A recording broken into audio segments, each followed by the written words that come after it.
Salut à toutes et tous, je suis ravi de vous retrouver pour les tops et les flops de ce Lyon-Bordeaux, quatrième journée de Ligue 1 et Bordeaux qui obtient un point en déplacement au Groupama Stadium, score final un partout. On va regarder ensemble les tops et les flops et on commence tout de suite avec la composition d'équipe de Paulo Sousa. Dans les buts, Benoît Costil capitaine, la défense, 4 joueurs en défense et non pas une défense à 3. Avec Mecher et Koscielny en défenseurs centraux, Koscielny à gauche, défenseur central gauche, Edson Mecher, défenseur central droit, à gauche, latéral gauche, Loris Benito, latéral droit, Enoch Kouateng, devant, on a les deux sentinelles, Aurélien Tchouaméni et Otavio, et devant eux, on a 3 joueurs, Nicolas Depréville, Kalou à gauche, où on peut mettre Nicolas Depréville à gauche, Kalou au centre et Wang à droite. Et devant, on a Jimmy Briand, qui signe sa première titularisation de la saison. C'est une compo surprise qu'a mis en place Paulo Sousa. Alors, ils avaient travaillé un système différent pendant la semaine et c'est ce qu'il a choisi de mettre en place. Un système qui s'adapte à l'adversaire et on peut s'apercevoir que ça a plutôt bien marché pendant les 15 premières minutes. 15 à 20 premières minutes où Bordeaux a été bien dans le match avec la maîtrise. Bordeaux qui aspirait les attaques lyonnaises pour ensuite lancer en profondeur nos attaquants. Malgré tout, on s'est pas créé d'occasion pendant la première période par manque de précision technique. Et ensuite, en fin de mi-temps, on a subi pour, en deuxième mi-temps, revenir avec plus d'intention, plus de pressing sur le porteur du ballon, ce qu'on avait cessé de faire en première période, à la fin de la première période. Et on a vu un Bordeaux qui a provoqué les fautes lyonnaises et cette expulsion de Thiago Mendes à la 61e ou 67e, je crois, minute de jeu, et Bordeaux qui a égalisé et qui aurait même pu marquer. Au final, ça fait un point intéressant et une équipe bordelaise qui progresse. Et je commence par le coach, comme d'habitude. Il a fait des choix, il a démontré qu'il savait s'adapter et que l'équipe progresse. Moi, je trouve que cette équipe bordelaise, elle progresse dans le jeu et dans la maîtrise du ballon. On prend un but, mais si on regarde sur la totalité du match, on subit assez peu d'occasions franches. Sur ce but, Depay est lancé dans le dos de Mecher et il frappe. Costil la touche, mais il n'arrive pas à la dévier assez, puisque la frappe est puissante pour la sortir du cadre. Mais sinon, Bordeaux a beaucoup d'assurance et un bloc, je trouve, de plus en plus compact et homogène. Et ça progresse, c'est indéniable. Et on voit que les joueurs progressent aussi individuellement. Alors, on va rentrer dans le détail. Je vais rentrer dans le détail avec vous pour les tops et les flops. Je regarde sur le coach, j'ai rien oublié de vous dire. L'animation offensive, on l'a vu, je trouve qu'il y a eu de beaux mouvements, ces mouvements d'aspiration notamment, et aussi dans les choix du coach qu'on peut ajouter, c'est que quand Bordeaux a ouvert le score, a égalisé alors que Lyon était réduit à 10, Bordeaux égalise quelques minutes après, il n'avait pas encore fait de changement, Paulo Sousa, et il a sorti Aurélien Tchouaméni pour faire rentrer Yacine Adli, un défensif pour faire rentrer un joueur offensif pour aller chercher la gagne. Il voulait aller chercher ce résultat et gagner le match, c'est sûr. Il a fait rentrer Yacine Benraou et ensuite Josh Maja. C'est des choix résolument offensifs. Il n'a pas mis en danger son bloc, puisque Bordeaux, à 11 contre 10, n'a pas concédé d'occasion. Quelques corners en fin de match, mais c'est tout. Et avec un petit peu plus de justesse technique devant le but dans les 20 derniers mètres, le Bordeaux aurait pu l'emporter. Donc c'est un bon match du coach. Rien à dire, Paulo Sousa a fait ce qu'il fallait. Ça fait plusieurs matchs qu'il est bien dedans, le coach. Et on peut s'apercevoir que le travail, il commence à payer. Alors, Benoît Costil. Bon match de Benoît Costil. Un bel arrêt à la 7e sur cette incursion d'Aouar qui frappe. Il est bien placé, le portier bordelais. Sur le but, je l'ai dit juste avant, il la dévie, mais la frappe de Depay, c'est quand même une super frappe, puissante, décroisée. Et puis il la touche mais pas assez, et après il fait un match correct, il y a rien à dire. En capitaine, il s'est appliqué à faire des relances courtes quand c'était nécessaire, quand il y avait trop de pression il a allongé, toujours justement, et c'est un bon match de Benoît Costil. Enoch Kouateng, j'ai trouvé très bon, j'ai déjà dit à maintes reprises, beaucoup d'assurance en latéral droit, c'est son poste à Enoch Kouateng, le poste de latéral droit. De l'assurance, il participe au jeu, et ce que j'aime beaucoup chez lui, c'est qu'il centre en première intention, souvent. C'est de la première intention et ces centres sont plutôt pas mal. Alors, c'est pas des caviars encore, mais il y a des centres qui arrivent dans la surface. Et ça, c'est très intéressant et c'est un bon match pour lui défensivement. et dans le jeu. Il est solide aussi. Je trouve que physiquement, il tient le choc. Parce qu'il faut quand même noter, on va parler pour nos milieux de terrain, que cette équipe de l'OL a quand même essayé d'imposer un défi physique. Et au milieu, t'as Howard, t'as Thiago Mendes, il y a quand même des sacrés clients dans le 11 de l'OL. Koscielny, c'est un top. Laurent Koscielny, j'adore. Pourquoi? Parce que il apporte tout ce qui nous manquait à notre équipe. Et là, tu vois que l'expérience et la qualité du joueur peuvent te bonifier un 11. Relance propre, calme, sérénité. Il fait rarement, même jamais le mauvais geste. Franchement, c'est un match parfait pour lui, je le mets dans les tops.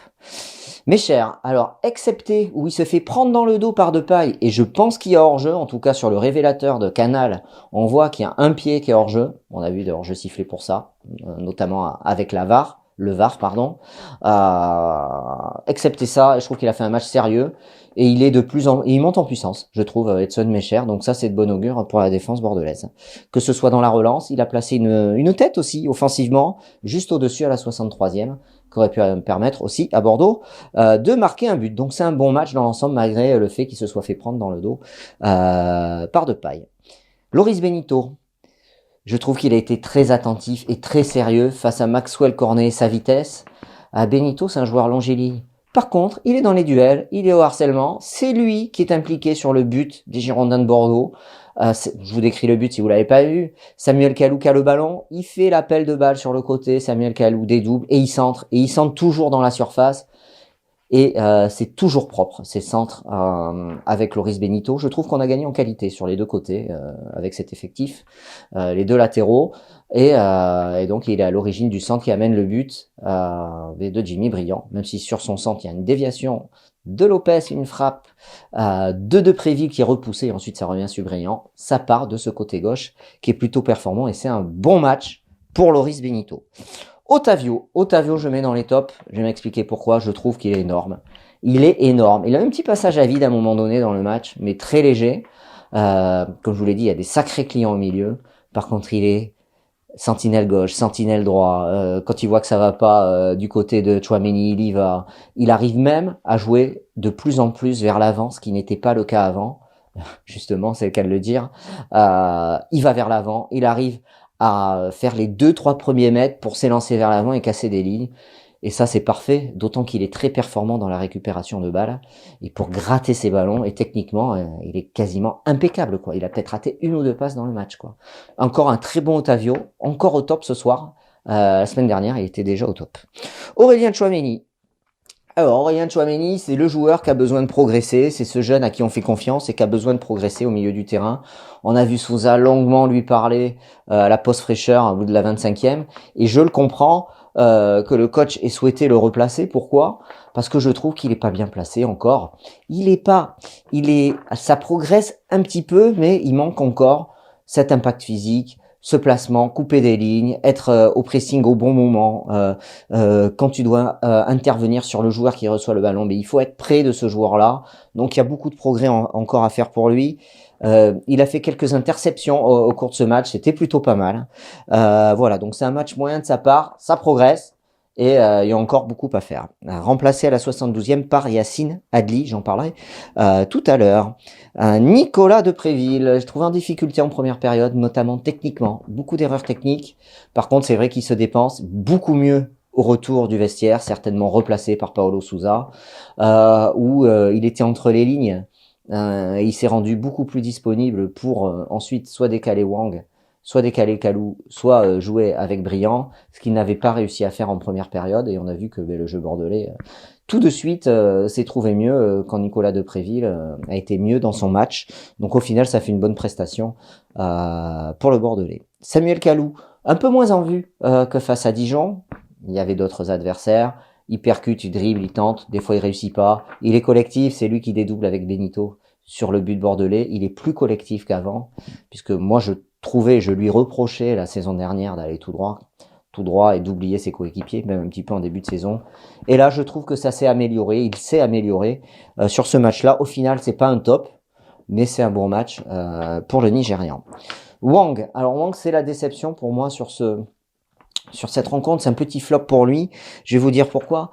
Je le trouve lent, il a fait beaucoup d'erreurs techniques, il a pas l'habitude de la pression des défenses de Ligue 1, c'est dur pour lui, je pense, parce qu'il n'est pas habitué à avoir autant de pression défensive, et c'est vrai que j'ai trouvé en difficulté, techniquement, et aussi en difficulté physique, je trouve qu'il manque de jus, il est fatigué, on sait qu'il a pas eu de vacances depuis 18 mois, il va falloir qu'il souffle, mais pour l'instant on peut pas le faire souffler puisqu'il enchaîne les saisons sans s'arrêter.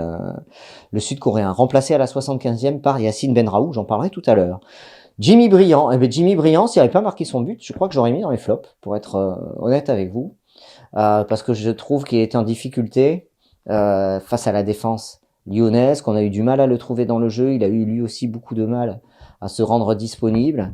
Par contre, c'est vrai que défensivement et au pressing, il était là. Et puis, Jimmy Briand, il apporte sa science du placement, sa science du but, toute son expérience. Et au final, ça fait un bon match parce qu'il marque ce but égalisateur. Il la loupe pas et il la met au fond. Et c'est ça qu'on demande à un attaquant. Donc c'est bien joué. Et au final, c'est un bon match de Briand avec son but. Sorti à la 85e, remplacé par Maja. Alors, les rentrants. Yacine Adli à la 72e. Je pense que le coach a souhaité le faire rentrer en jeu, mais pour qu'on a gagné ce match, il y avait un partout quand il est rentré en jeu, Yacine Adli. Dans le cœur du jeu, alors il revient de blessure, c'était ses premières minutes en Ligue 1 cette saison, au bout de la 4e journée, puisqu'il était blessé. Faut qu'il prenne du rythme, je trouve qu'il a manqué de rythme, et je l'ai trouvé un peu timide. Voilà, donc bon, peut mieux faire. Mais certainement ça s'explique par son manque de rythme. J'aurais aimé qu'il prenne plus de responsabilités dans le jeu et la conduite des attaques bordelaises face à l'OL, puisque lui a la capacité de le faire. Voilà, j'attends plus de responsabilité de sa part. Je pense que il peut le faire, comme je viens de le dire. Yacine Benraou, vif, dans le cœur du jeu. Attention, un petit centre raté, complètement dévissé en fin de match. Il n'a pas réussi à faire la différence. Et Maja, une tête, 93e. Il a l'occasion de la mettre de la tête. Hein. Le timing est pas parfait et la tête passe largement au-dessus. Voilà, au final, un bon point. Si on nous avait dit que nous ferions match nul, un partout face à Lyon, je pense qu'on aurait tous signé. Voilà, Bordeaux à 5 points, Bordeaux est dans le cœur de la Ligue 1, là, le match provisoirement 8e, il y a des matchs ce soir, il y a des matchs demain. La trêve internationale, finalement, va permettre au coach de continuer à travailler pour ensuite recevoir Metz le week-end du 14 septembre. Vous aussi, dites-moi les joueurs qui vous ont plu, ceux qui vous ont déçus, vos tops, vos flops, qu'on partage ça et dites si vous êtes d'accord avec ce que je viens de vous dire. Allez, salut, à bientôt sur Web Girondin. Dernier jour du mercato, lundi, minuit. Émission spéciale en direct. Pour les 3 dernières heures du mercato, on les vit en direct, ensemble, en direct vidéo, avec un talk spécial pour débriefer ce match avec les chroniqueurs et journalistes et pour vivre les dernières heures du mercato. Allez, salut, à bientôt sur Web Girondin. Bye bye.